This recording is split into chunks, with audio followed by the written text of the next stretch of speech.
अब वो हमारे से इकॉनमी में, हमारे से इलेक्ट्रॉनिक्स में, हमारे से अपना व्हीकल कंपनीज़ में, आईटी में, बहुत सारी चीज़ों में हमसे बहुत आगे जा चुका है। ठीक है, हमें वहाँ तक पहुँचने में 10 साल नहीं, 20 साल नहीं, बल्कि 30-40 साल लग जाएंगे। अभी भी अगर कैमरामैन दिखाएं तो बिल्डिंग हमें बड़ी बड़ी नज़र आएंगी, लेकिन मोस्टली बिल्डिंग पुरानी है। मतलब इन शॉर्ट ये कि पाकिस्तान के पहले की बिल्डिंग है, बाद में उस तरीके से डेवलपमेंट होती नज़र नहीं आई। अभी इंडिया भी कंपैरेटिवली हमारे से 30 टू 35-40 ईयर्स हमसे आगे जा चुका है। हम कहते थे ना एक दौर में कि गोरे हमारे से, अंग्रेज हमारे से 50 साल आगे हैं, तो इंडिया को भी कह सकते हैं 30 ईयर्स हमसे आगे है।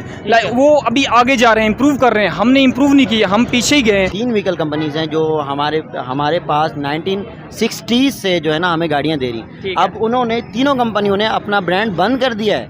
वजह क्या है? इकॉनमी। ठीक है, एक जिनमें एक सुजुकी आ जाती है, एक टोयोटा आ जाती है। अभी आप खुद देख लें, जो टेस्ला है उसने इंडिया में इन्वेस्टमेंट करने का बोल दिया है। क्यों? उसको पता है फ़ायदा होगा। आप 5G का एग्जांपल ले लें। फ्यूचर प्लान यही है कि जो पिछले साल तकरीबन 7.5 से 8 लाख लड़का गया है, और अल्हम्दुलिल्लाह मैं खुद भी अप्लाई किया हुआ है। मैं यूके के लिए अप्लाई किया हुआ है और मेरा 25 तारीख को अपॉइंटमेंट है। ठीक है, और हम जा रहे हैं भाई, इधर से तंग ही हैं भाई, यहाँ सारे जाते जाएंगे। देखिए ये होप है ना, यूथ पाकिस्तान की होप है। आपने भी ईमानदारी से बताना है, कभी अप्लाई किया फॉरेन के लिए? बिल्कुल अप्लाई किया, और वही बात है, हमारे जो पासपोर्ट की वैल्यू है उस वैल्यू के हिसाब से हमारे जितनी बार वीज़ा रिजेक्ट हुआ, उसके बाद इंसान की जो होप्स है ना वो कम होती जाती है। हमारे पासपोर्ट की वैल्यू बहुत कम हो गई। अभी इंटरनेशनल रिपोर्ट आई, और अभी जो हम इंडिया का जिक्र करें उन्होंने 5 पॉइंट अपना इम्प्रूव किया है। हमारा जो है ना सेकंड वर्स्ट पासपोर्ट जिसको कहा जाता है वो हमारे मुल्क, जो ऑल्टो गाड़ी है हमारे पास, ठीक है, वो हमारे पास चल रही है एक जनरेशन पीछे चल रही है। ठीक है, और उसकी जो वर्थ है जो वहाँ पर है, जो उससे एक जनरेशन आगे है, वो वहाँ पर है 4.5 लाख रुपए की। इंडिया में हमारे पास है तकरीबन 32 लाख रुपए की, तकरीबन मतलब। और अभी वो एक जनरेशन पीछे हमारे वाली अगर सोचेंगे वो जनरेशन वाली गाड़ी जो न्यू जनरेशन हमारे पास आएगी वो तो फिर 40-45 लाख की होगी। इंडिया की आपने बात की है, सिर्फ इंडिया नहीं, बांग्लादेश को देख लें, छोटा सा कंट्री है, बिल्कुल स्मॉल सा कंट्री है। वो आपसे कहाँ पे चला, आपसे ही टूटा है, आपसे ही टूट कर साइड पे हुआ है, और आज वो किस जगह पे है, वो हमारे से कितना आगे जा चुका है। तो अभी बीच में वीडियो जो न्यूज़ वायरल हुई थी कि बहुत सारे मुमालिकों ने इंडिया की करेंसी में ट्रेड करना शुरू कर दिया है। इसका ये मतलब सीधा सीधा है कि उनकी इकॉनमी बढ़ रही है और डॉलर को जो है उसकी वैल्यू कम की। उन्होंने इलेक्ट्रॉनिक मनी, मतलब लाइक पेटीएम इंडिया, UPI, पे इंडिया, ऐसी ऐप्स बना दिया। आप जाएं, आप वहाँ पे QR कोड स्कैन करें, आपकी पेमेंट हो जाएगी। हम यहाँ पे टेंशन में होते हैं, चलो पे तो करेंगे, ठीक है, मोबाइल रहेगा तो पे करेंगे। दुनिया की सबसे बड़ी ऑफिस बिल्डिंग इंडिया की स्टेट गुजरात के सिटी सूरत में बनने जा रही है। इससे पहले ये रिकॉर्ड 80 साल तक रहा है पेंटागन US के पास। आज मैं मौजूद हूँ कराची में। यहाँ पर हम स्टूडेंट से, यहाँ से हम यूथ से पूछेंगे कि कराची भी कभी वर्ल्ड वाइड ऑफिस बिल्डिंग के हवाले से बहुत फेमस रहा है, लेकिन आज कराची की क्या कंडीशन है, और दूसरे नंबर पे इंडिया जितनी तेज़ी से इंफ्रास्ट्रक्चर के हवाले से डेवलपमेंट की तरफ जा रहा है, उसकी क्या रीज़न है। अगर कराची की बात करें, इस टाइम हम कराची में मौजूद हैं, बहुत बड़ी बड़ी बिल्डिंग्स देख रहे हैं, और शुरू से सुनते आए हैं कि कराची में बहुत बड़ी बिल्डिंग है, यहाँ बिज़नेस हब है, ये है। लेकिन दुनिया जितनी तेज़ी से बिल्डिंग्स की तरफ या बिज़नेस की तरफ, डेवलपमेंट की तरफ जा रही है, आपको लगता है कि कराची आज के दौर में कम्पीट कर पा रहा है किसी भी दूसरे कंट्री से जैसे करना चाहिए था? नहीं, बिल्कुल भी नहीं कर पा रहा। लेकिन जिस हिसाब से इनकम है, जिस हिसाब से ये पूरे पाकिस्तान को चला रहा है, उस हिसाब से कराची को वो हक नहीं मिल रहा। ठीक हो गया, क्योंकि इसके अंदर कानून की बहुत सख्त ज़रूरत है, बहुत सख्त ज़रूरत है। ठीक है, कराची को सिटी ऑफ लाइट्स कहा जाता था, बिल्डिंग्स के हवाले से बहुत फेमस था कि बहुत ऊंची बिल्डिंग्स हैं। लेकिन अभी 1947 के बाद उस तरीके से, मतलब ये जब प्रॉपर पाकिस्तान बना उसके बाद उस तरीके से कोई बिल्डिंग या कोई डेवलपमेंट बिजनेस के हवाले से नहीं हुआ। अगर नेबर की बात करें इंडिया की, वहाँ के जो सिटी है सूरत, वहाँ पे वर्ल्ड लार्जेस्ट जो है बिजनेस वो बनने जा रही है, बिजनेस बिल्डिंग बनने जा रहा है, ऑफिस बिल्डिंग बनने जा रही है। क्या कहना चाहेंगे कि कभी कराची को बम्बई से कंपेयर किया जाता था, कहा जाता था एक जैसे, आज वो डेवलपमेंट में बहुत आगे चले गए, दुनिया की सबसे बड़ी US के पीछे छोड़ के वो जो है ऑफिस बिल्डिंग बनाने जा रहे हैं। बिल्कुल वो बनाने जा रहे हैं। मैं यही कहना चाह रहा हूँ कि कराची जो है हमारा इकॉनमी में, बिज़नेस में, कल्चर में, इन चीज़ों में बहुत आगे था, मगर डे बाय डे जैसे ही हमारा पाकिस्तान में पॉलिटिकल इश्यूज़ आ गए, ठीक है, उसके बाद पॉलिटिक्स में कल्चर आ गया, ठीक है, आहिस्ते आहिस्ते आहिस्ते हमारे कराची में से फोकस चलता गया।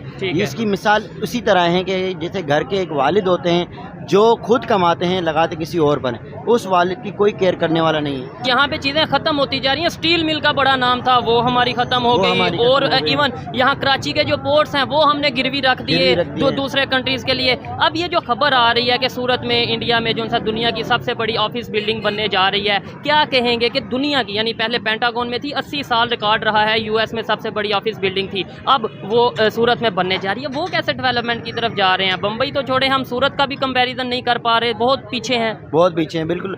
वो कंपैरिजन में वो इसलिए आगे जा रहे हैं क्योंकि उनको खुद पे भरोसा है, और वहाँ पे ना इकॉनमी को, वहाँ पे उनको पता है यूटिलाइज़ किस तरह किया जाता है। फॉर एग्जांपल आप 2 रुपये लगा रहे हैं तो उनको पता है हम कहाँ लगा रहे हैं, और वो 2 रुपये उनकी वैल्यू क्या है। अच्छा, जो दुनिया की सबसे बड़ी ऑफिस बिल्डिंग बनने जा रही है इंडिया में, और आज कराची की जो सिचुएशन है, क्या हम कंपैरिजन कर सकते हैं? कभी तो बम्बई से कंपैरिजन किया जाता था, आज हम इंडिया के किसी सिटी के साथ, कराची का या पाकिस्तान के किसी भी सिटी का कंपैरिजन कर सकते हैं? कंपैरिजन सर वही बात फिर वही पे आ जाती है कि सर जब कानून ही नहीं है तो कंपैरिजन कैसे होगा? जब पहले कानून था, फोकस सिर्फ कानून पे करें हम पूरी दुनिया के आगे। ठीक है, आप क्या कहते हैं, किसी भी कंट्री से कंपैरिजन कर सकते हैं, और किसी भी सिटी से इंडिया की? इंडिया किसी भी सिटी से कंपेयर नहीं करता, क्योंकि मैंने सब सारे ब्लॉग्स जो भी मैं देखता हूँ, अब जाहिर सी बात है इंसान को जो है वो सोशल मीडिया से बहुत कुछ पता लगता है। ठीक है, अब वो हमारे से इकॉनमी में, हमारे से इलेक्ट्रॉनिक्स में, हमारे से अपना व्हीकल कंपनीज़ में, आईटी में, बहुत सारी चीज़ों में हमसे बहुत आगे जा चुका है। ठीक है, हमें वहाँ तक पहुँचने में 10 साल नहीं, 20 साल नहीं, बल्कि 30-40 साल लग जाएंगे। ठीक है, क्यों? क्योंकि हमें अभी वो चीज़ लाने में काफ़ी टाइम लगेगा। हमारे वहाँ पे वो कंपनीज़ नहीं है, हमारे पास हमें वो रिसोर्सेज नहीं है। अब आप एग्जांपल ले लें कि हमारी जहाँ पे लेबर है, ठीक है, अब एक बंदा जो ऑफिस में काम करता है, उसको जो पैसे मिलते हैं वो एज अ लेबर मिलते हैं। लेबर होती है बिल्कुल लोएस्ट 25,000। अभी जो है अभी जो इसी हुकूमत में कुछ 1.5 साल हुआ होगा या 1 साल हुआ होगा, लेबर पहले थी 17,500 रुपये। ठीक है, और अब है 25,000 रुपये। 25,000 रुपये पे इंसान पेट्रोल अफोर्ड करेगा, कन्वेंस अफोर्ड करेगा, खाना अफोर्ड करेगा, घर के किराए, बिजली, बहुत सारी चीज़ें, वो कैसे 25,000 में करेगा? आप ये बताएं। और ऐसी सिचुएशन में फिर हम पाकिस्तान का कैसे सोचेंगे जब हम अपने घर के अखराजात नहीं पूरे कर पाएंगे?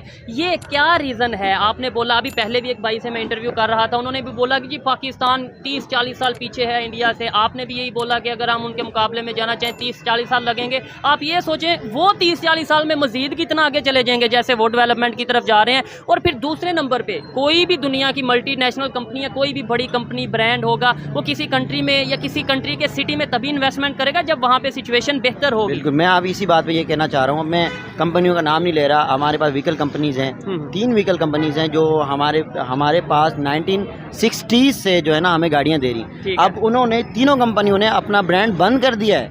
वजह क्या है? इकॉनमी।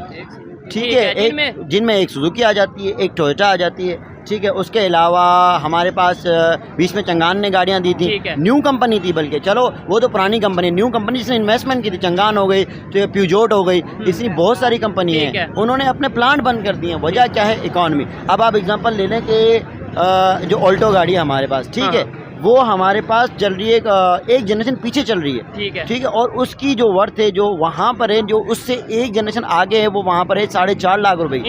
इंडिया में हमारे पास है तकरीबन 32 लाख रुपए की, तकरीबन मतलब। और अभी वो एक जनरेशन पीछे हमारे वाली अगर सोचेंगे वो जनरेशन वाली गाड़ी जो न्यू जनरेशन हमारे पास आएगी, वो तो फिर 40-45 लाख की होगी। इट मीन्स के 4 नहीं, 5 नहीं, 6 से 7 गुना महंगी गाड़ी हम ले रहे हैं। ठीक है, अच्छा, आपने बोला सुजुकी जा रही है, कोई शक नहीं इसमें कि बड़े बड़े ब्रांड्स यहाँ से जा रहे हैं। और वहाँ पे दुनिया का सबसे बड़ा, अगर व्हीकल के हवाले से बात कीजिए, कौन सा ब्रांड है? अभी आप खुद देख लें, जो टेस्ला है, उसने इंडिया में इन्वेस्टमेंट करने का बोल दिया है। क्यों? उनको पता है फ़ायदा होगा। आप 5G का एग्जाम्पल ले लें, दूसरे मोबाइल में 5G जा रहे हैं। अब मेरी एक बातचीत हुई थी, मेरे बड़े अच्छे क्लास फेलो हैं, उनके कज़न हैं, और मैंने बोला भाई नेटवर्किंग में जिस यूनिवर्सिटी में पढ़ता हूँ, ऑफिस में मेरे पास, मैं अभी वहाँ पर जॉब भी करता हूँ, मेरे पास सिग्नल नहीं आ रहे। उसने बोला आप वेट करें, एक बड़ी कंपनी है अपना, तो उन्होंने बोला मैं उसको बुलाता हूँ, आप उनसे पूछ लें। मैंने उनसे पूछा कि भाई मुझे बताओ सिग्नल नहीं आया। उन्होंने 5G कब आएगा? उन्होंने बोला 5G के लिए पहले लोग देखे जाते हैं कि 5G लेगा कौन। ठीक है, और 5G पे जो इन्वेस्टमेंट वाले पहले देखते हैं मुनाफा कितना होगा, और हमने जब रेशो निकाला तो 5% 5G लेने वाले, 100% उसमें अपना खर्चा, तो हम कैसे मुनाफा निकालें? इंडिया में तो 5G पब्लिकली आ चुका है, गवर्नमेंट उनकी प्रोवाइड कर रही है। ये कंपनी आई कहाँ? कंपनी को एतबार दिलाना पड़ता है। जबरदस्त। बाहर की कंपनियां जो है वो एतबार बेस पे चलती हैं। ऐसे ही है। जब उनको एतबार एक बार खत्म हो गया, वो बोली भाई ये सारे चोर हैं, बिल्कुल चुप ऐसे करके ही। जाओ भाई, निकलो और यार, इसके तो अलावा फायदा ही नहीं। सिक्योरिटी का भी बहुत बिल्कुल। बड़ा एलिमेंट रहता है कि भाई आप इतनी बड़ी इन्वेस्टमेंट किसी भी कंट्री में ला रहे हैं तो आपको वहाँ पे सिक्योरिटी भी प्रोवाइड होनी चाहिए, वहाँ पे आप जो है वो कॉन्फिडेंट वे में बिजनेस कर सकें। हमारे यहाँ पे कोई जो इस टाइम सिचुएशन है, कराची की क्या सिचुएशन है सिक्योरिटी के हवाले से? बिल्कुल आप क्या 0% है। आप क्या कहेंगे? मैं यही कहूँगा कि अभी सिक्योरिटी के हिसाब से जो कराची है वो बहुत कम है। ठीक है, क्योंकि अभी हम जब स्ट्रीट पे निकलते हैं हमें कंफर्म नहीं होता कि ये हाथ में हमारा मोबाइल है, ये हम वापस आएंगे होगा या नहीं होगा। ठीक है। ठीक है, क्योंकि ये भी हमारा एक एसेट है, हमने ये कमाया है, बिल्कुल। मेहनत करके कमाया। ये हो गया, बाइक हो गई, उसके अलावा बहुत सारी चीज़ें हैं।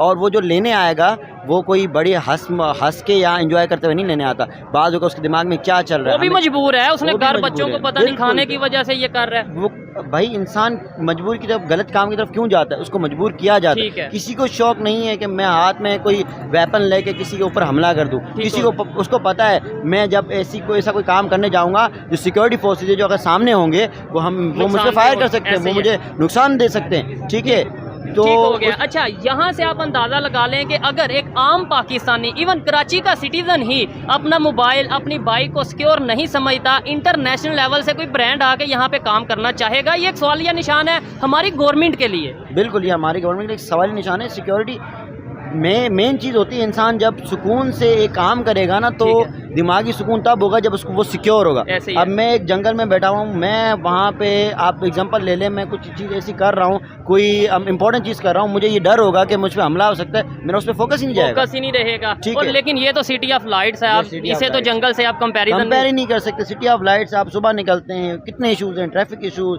गाड़ी के इशू, उसके अलावा आपको ये भी पता ना हो कि मैं ये चीज़ पे जा रहा हूँ, बाइक पे, गाड़ी पे या मोबाइल लेके जा रहा हूँ, मैं वापसी आऊँगा, मेरे पास होगा नहीं होगा, इमरजेंसी हो जाती है। बाज़ औक़ात कितनी घर की इमरजेंसियाँ हैं। अब बंदा रास्ते में जा रहा है, कितने वीडियोज़ वायरल होते हैं कि एक फूड पांडा वाला, किसी और कंपनी वाला बेचारा अपना रोज़ी करने जा रहा है, उसका मोबाइल भी गया, उसका मोबाइल गया तो मतलब उसका सब कुछ गया। मोबाइल गया, इवन खाना तक हमने तक। वीडियोस देखी हैं कि फूड पांडा वाला या कोई डिलीवरी बॉय है, उसका खाना तक ले जाया जाता है। मुझे ये बताएं, जिस तरीके से हमने अभी इंडिया की बात की कि वो इंटरनेशनल लेवल पे कम्पीट कर रहा है, इवन यूएस को वो पीछे छोड़ चुका है, क्या समझते हैं आने वाले टाइम पे इंडिया इस सारे जो एशिया है इसके ऊपर रूल करने वाला है या अपनी इकॉनमी के हवाले से लीड करने वाला है? इकॉनमी के हवाले से आपको अभी बीच में वीडियो जो न्यूज़ वायरल हुई थी कि बहुत सारे ममालिकों ने इंडिया की करेंसी में ट्रेड करना शुरू कर दिया है। ऐसे ही है। इसका ये मतलब सीधा सीधा है कि उनकी इकॉनमी बढ़ रही है और डॉलर को जो है उसकी वैल्यू और कम की जा रही उन्होंने इलेक्ट्रॉनिक मनी मतलब लाइक पेटीएम और इंडिया, UPI यूपीआई, पे इंडिया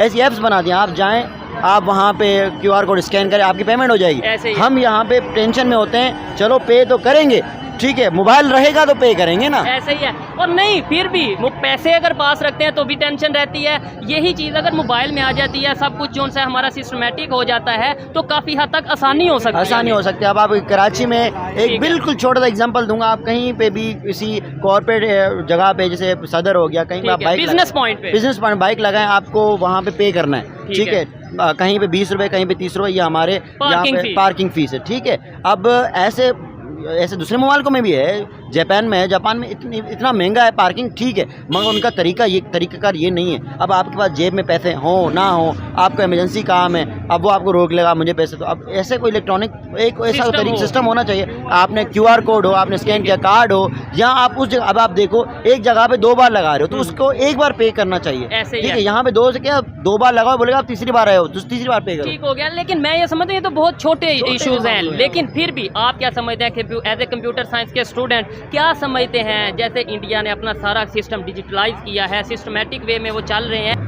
आपने आईटी की है, आपने आईटी की डिग्री के बाद क्या आपका फ्यूचर प्लान क्या है? पाकिस्तान में कुछ करने वाले हैं, बाहर जाने का इरादा है क्या? ईमानदारी से बताइएगा। फ्यूचर प्लान यही है कि जो पिछले साल तकरीबन 7.5 से 8 लाख लड़का गया है, और अल्हम्दुलिल्लाह मैं खुद भी अप्लाई किया हुआ है, मैं यूके के लिए अप्लाई किया हुआ है और मेरा 25 तारीख को अपॉइंटमेंट है। ठीक है, और हम जा रहे हैं भाई, इधर से तंग ही है भाई, यहाँ सारे जाते जाएंगे। देखिए ये होप है ना, यूथ पाकिस्तान की होप है।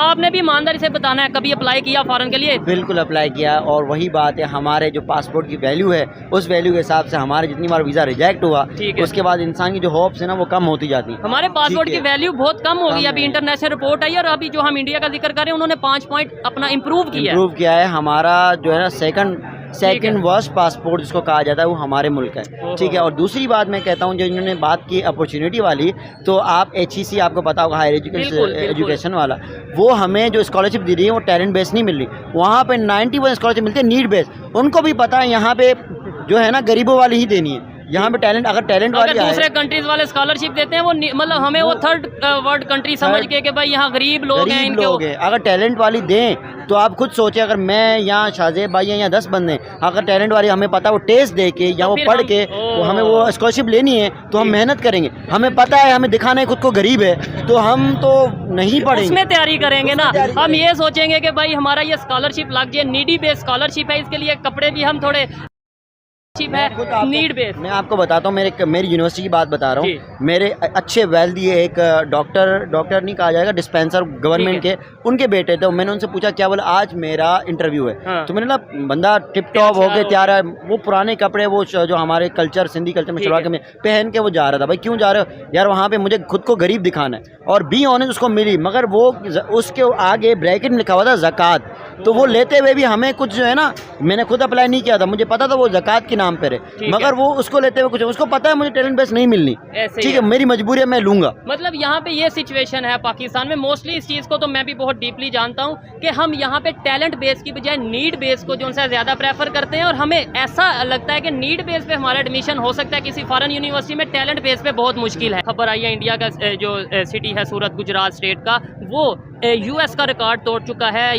ऑफिस बिल्डिंग के हवाले से रिकॉर्ड तोड़ने जा रहा है कि दुनिया की सबसे बड़ी ऑफिस बिल्डिंग इंडिया में बनने जा रही है, सबसे बड़ी, जो कि तकरीबन 35 एकड़ से भी बड़ी होगी। क्या कहेंगे कि वो जितनी तेज़ी से डेवलपमेंट खास तौर पे बिजनेस को लेके कर रहे हैं? देखें, उन्होंने तो सीखा है, वक्त के साथ उन्होंने इम्प्रूव किया, हमने इम्प्रूव नहीं किया, हम पीछे गए हैं। अभी इंडिया भी कंपैरेटिवली हमारे से 30 टू 35 40 ईयर्स हमसे आगे जा चुका है। हम कहते थे ना एक दौर में कि गोरे हमारे से, अंग्रेज़ हमारे से 50 साल आगे हैं, तो इंडिया को भी कह सकते हैं 30 ईयर्स हमसे आगे है। वो अभी आगे जा रहे हैं, इम्प्रूव कर रहे हैं, हमने इम्प्रूव नहीं किया, हम पीछे ही गए हैं। सो हमें सोचना चाहिए, और हम किसी भी चीज़ में मुस्तकिल मिजाज नहीं है, ठीक है। हम शॉर्ट टर्म पॉलिसीज शायद बनाते हैं कि वक्ती तौर पे फ़ायदा हो जाए, गुजारा करने वाले हैं हम लोग, जो है ना गुजारा करते हैं, यानी कि यार बस इतना बनाओ कि अपना टाइम गुजरे, आने वाला जो है ना वो खुद देख लेगा। ये चीज़ें इंटरनेशनल लेवल पे देखी नहीं जाती आपके ख्याल से, कि मतलब कौन सा कंट्री या ख़ास तौर पे उस कंट्री के जो मेन सिटीज़ हैं वो किस तरीके से डेवलपमेंट कर रहे हैं, फिर जो इंटरनेशनल बिजनेसमैन है या बिजनेस कम्युनिटी है वो भी उसी हिसाब से यहाँ पे आती है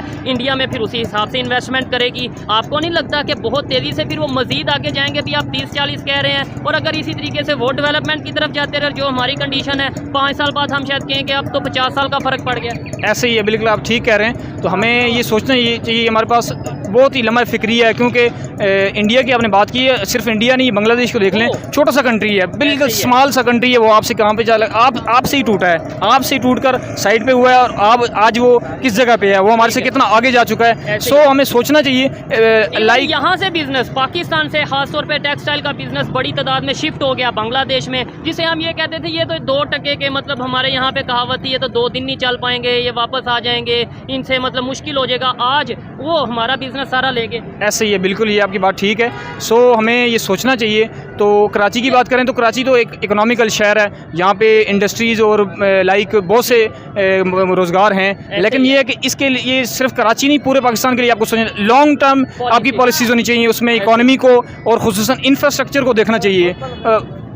अभी जो हमारी सोसाइटी है उसमें हमें इकोनॉमी को देखना चाहिए, और इंफ्रास्ट्रक्चर हमारी प्रायोरिटी होनी चाहिए हमेशा से। लेकिन इकोनॉमी बेहतर होगी तो ही हम बिल्डिंग्स बनाएंगे, तो ही इंफ्रास्ट्रक्चर को बेहतर करेंगे।